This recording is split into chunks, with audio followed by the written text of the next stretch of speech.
What's up guys, welcome back to my channel, and if you're new here then welcome to our little corner of the internet. Today we're going to be watching a video titled The Best Designed City in America, which this looks like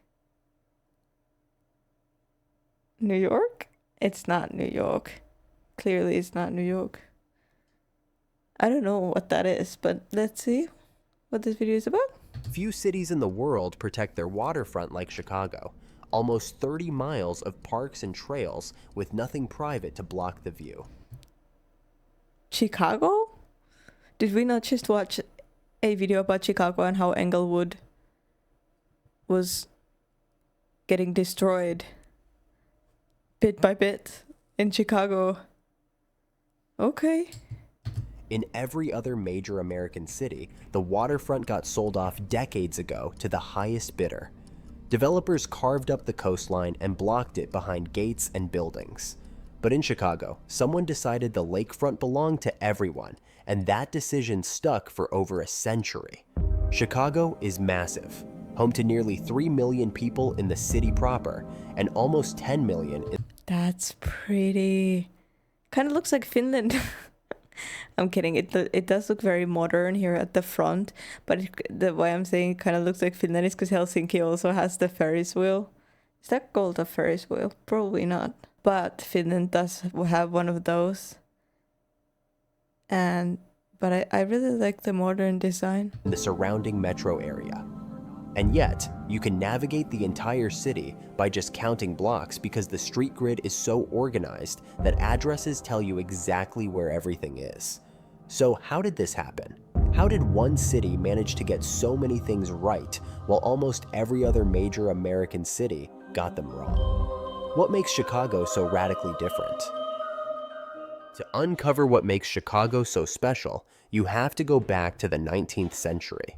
On October 8, 1871, a fire started on the southwest side of the city. Within 2 days, it had destroyed 3 square miles of buildings, leaving about 100,000 people homeless and the entire downtown in ruins. Most cities that face disasters like this rebuild quickly, throwing up whatever structures they can afford to get people back inside and businesses reopened. They patch things together and try to move on, but quick fixes rarely rebuild a city's spirit. Philadelphia never fully recovered from their great fires. San Francisco took decades to rebuild after 1906, proof that total destruction usually marks decline rather than rebirth. Chicago found itself in a completely different situation. The fire had wiped away the old city and left behind something architects and planners almost never get: a blank canvas. There were no existing structures to work around and no tangled mess of old decisions that couldn't be undone. The city— That's wild. I thought this was a photo, but I don't think so. Because there's like people running over here and there's horses running here. Might be like, I don't know what this is. Painting? I don't know. Immediately banned wooden construction downtown and required everything to be rebuilt with steel and stone. It was a statement about what kind of city Chicago was going to become: permanent, modern, and built to last. Architects from across the country rushed to Chicago because they saw an opportunity to build something completely new from the ground up. But having a blank canvas only matters if someone has a— That scared me. vision for what to create on it. 38 years after the fire, an architect named Daniel Burnham published the Plan of Chicago. This was one of the first fully developed master plan for an entire region in American history. Burnham imagined an entire city decades into the future, anticipating future challenges and creating solutions in advance. Burnham had a philosophy that summed up his whole approach: make no little plans. They have no magic to stir men's blood. He believed cities needed grand visions to rally behind, something beautiful and functional that would inspire people to build. Most city plans get published with enthusiasm and then quietly shelved because they're too expensive or too complicated. Burnham's plan broke that pattern. It gave Chicago an identity and a shared vision of what the city could become if everyone worked together over generations. The plan established core principles that would Wow. guide Chicago's development. Cities needed organized structure instead of chaotic growth. I wish he was alive today to see how it is now. Beauty mattered as much as practical function. Public space was essential for everyone regardless of wealth, and planning decades ahead was far better than reacting to immediate needs. The remarkable thing is that Chicago built most of what Burnham envisioned, turning his vision into the framework that guided the city's growth for over a century. And it all started with the most important element of any city, the streets themselves. Chicago has one of the tightest, most organized street grids of any major city in America. The entire city spreads out from a single intersection where State Street crosses Madison Street, and from there, every block represents 100 addresses. If someone lives 40 and city spreads out from a Is that the Trump Tower? single intersection where State Street crosses Madison Street, and from there, every block represents 100 addresses. If someone lives 48 blocks north of downtown, their address is exactly that distance. You can calculate how far away a place is just by looking at the address numbers. Compare this to older American cities where streets curve randomly, change names for no apparent reason, or dead-end unexpectedly. Boston's streets follow old cow paths from colonial times. Lower Manhattan's financial district is a tangle of narrow lanes that made sense in the 1600s, but confuse everyone today. Chicago, rebuilt from scratch, avoided all that chaos. Another detail about Chicago's streets is that there are alleys running through the middle of almost every residential block. Garbage collection, deliveries, and garage access all happen from the back of Nice. buildings instead of the front. Streets are cleaner and more pleasant because all these activities happen out of sight. The grid does have a few diagonal streets cutting through at odd angles, but they're old Native American trading routes that the city incorporated because they already existed and people had been using them for generations.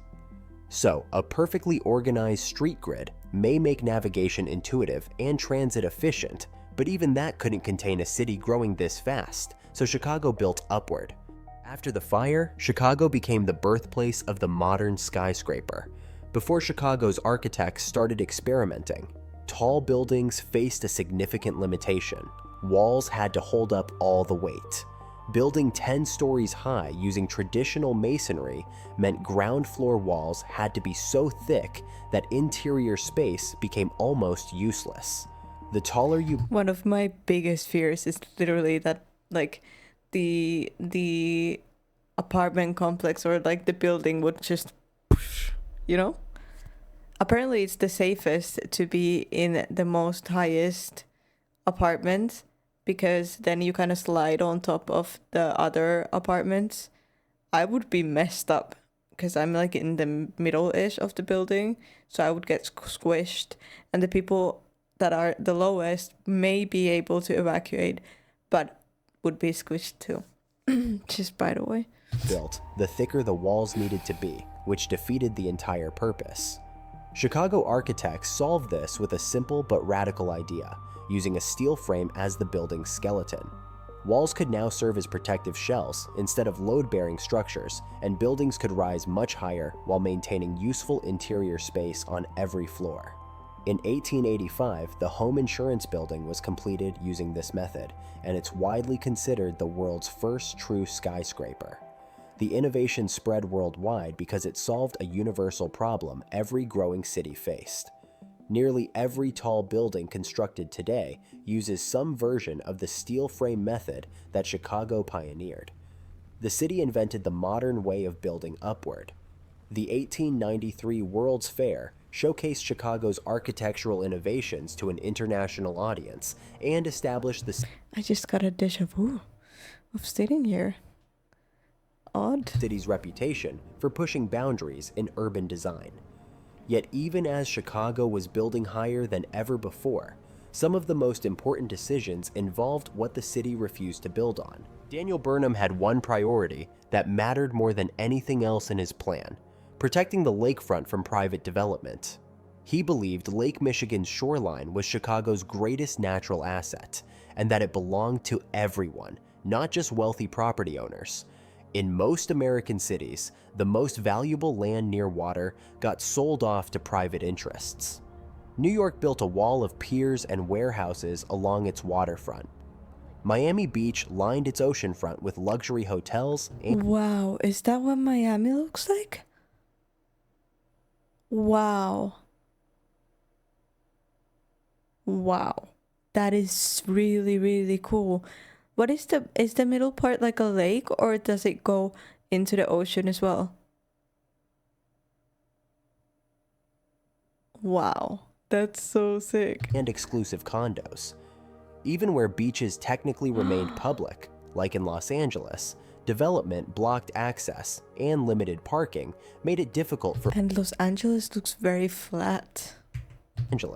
Development blocked access and limited parking made it difficult for ordinary residents to reach the water.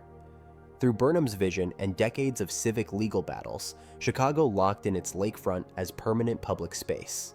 Today, you can walk, bike, or sit by the water for 25 of Chicago's 29 miles of shoreline without encountering a single gate or private property sign. The difference is staggering when you compare it to almost any other major American city.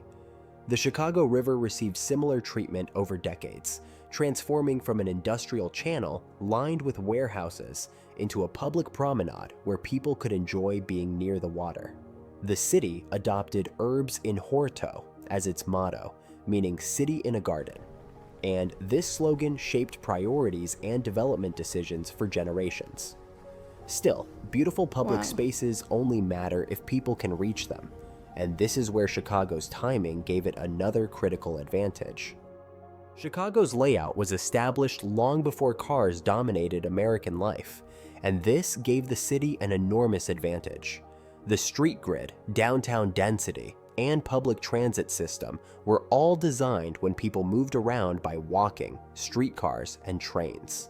When automobiles became common, Chicago adapted to accommodate them, but didn't tear itself apart to prioritize them above everything else. After World War II, most American cities rebuilt themselves around cars. Highways plowed through established neighborhoods. Downtown areas were demolished and replaced with massive parking lots. Public transit systems were abandoned under the assumption that everyone would drive. Look at those cars, guys. Incredible. I love it. Public transit systems were abandoned under the assumption that everyone would drive everywhere. Houston built I wonder what the beep beep sounds like in that car. endless suburbs with no transit options. Los Angeles created sprawl so extreme that hour-long commutes became completely normal. Atlanta designed a metro area where owning a car was absolutely necessary for basic activities like buying groceries or getting to work. Chicago took a different path. The elevated train system known as the L connects neighborhoods throughout the city in ways that make living without a car genuinely feasible. Chicago maintained relatively fewer freeways compared to other major cities, while places like Houston and LA were building massive highway networks. This decision, made decades ago, continues to define what makes Chicago different from almost every other major American city. Everywhere else, cities chased growth without guidance, proving how unusual Chicago's approach was. Houston has virtually no zoning laws, which means factories can be built directly next to residential neighborhoods with no restrictions or planning oversight. The entire metro area sprawls outward with almost no public transit, making the city impossible to navigate without a car. Phoenix spreads across hundreds of square miles of desert, prioritizing endless expansion over concentrated development. And Los Angeles has a street grid that covers an enormous area, but the city is almost wholly car dependent. New York City has incredible density and an extensive subway system, but it grew organically over centuries without the kind of comprehensive regional planning that Chicago implemented. Chicago had something others didn't: a catastrophic disaster that forced a complete reset, paired with visionary leadership that created a bold plan people wanted to follow. Burnham's approach became a model that urban planners worldwide studied and referenced. The Plan of Chicago demonstrated that comprehensive regional planning could work if a city committed to following through on it over generations. Chicago became the best designed city in America because the Great Fire created an opportunity. Burnham's plan gave Chicago a framework that balanced beauty with function, public benefit with economic growth, and organized development with natural spaces that everyone could enjoy. Chicago rebuilt itself from ashes, and in doing so created a model of what thoughtful urban planning can accomplish when given the chance. Few cities... It does look amazing, to be honest. Now that makes me want to visit Chicago. Maybe I'll move there. I'm kidding. Maybe. But it looks beautiful. And I love the fact that there's so much kind of like breathing area for people. And a very kind of, seems like a very family friendly, people friendly city to live in. And it's, honestly, it's pretty gorgeous. I mean, it is gorgeous. So, but yeah, thank you guys so much for joining me for this video. I really hope you liked it. Let me know if you live in the Chicago area. How do you like it there? Please leave a like, subscribe if you haven't yet. And I'll see you guys in the next video.